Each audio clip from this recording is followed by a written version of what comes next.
Report پیش کرتے ہیں Gujranwala chairman I P a news مہر صغیر ارائیں سے۔ یوٹیوبر ڈکی بھائی کی اہلیہ عروب جتوئی کی عبوری ضمانت میں 15 ستمبر تک توسیع۔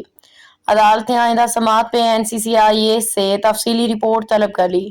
یوٹیوبر ڈکی بھائی کی اہلیہ عروب جتوئی کی عبوری ضمانت میں 15 ستمبر تک توسیع کر دی گئی ہے۔ لاہور سیشن کورٹ میں یوٹیوبر ڈکی بھائی کی اہلیہ عروب جتوئی کی عبوری ضمانت پہ سماعت ہوئی۔ ایڈیشنل سیشن جج نے عروب جتوئی کو درخواست ضمانت پہ سماعت کی۔ ملزمہ عروب جتوئی اپنے وکیل چودھری عثمان علی کے ہمراہ عدالت میں پیش ہوئیں۔ ملزمہ کی جانب سے دائر درخواست میں موقف اختیار کیا گیا کہ این سی سی آئی نے انکوائری نوٹس بھجوایا ہے، ڈر ہے گرفتار کر لیا جائے گا، شامل تفتیش ہونے کے لیے تیار ہیں، عدالت عبوری ضمانت منظور کرے۔ عدالت نے آئندہ سماعت پہ این سی سی آئی اے سے تفصیلی رپورٹ طلب کرتے ہوئے عبوری ضمانت میں 15 ستمبر تک توسیع کر دی ہے۔ عدالت نے این سی سی آئی اے کی گرفتاری سے بھی روک دیا۔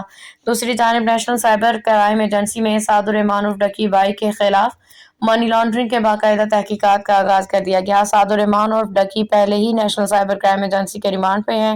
نیشنل سائبر کرائم ایجنسی نے 4 سوشل میڈیا انفلوئنسرز کو بھی طلب کر رکھا ہے۔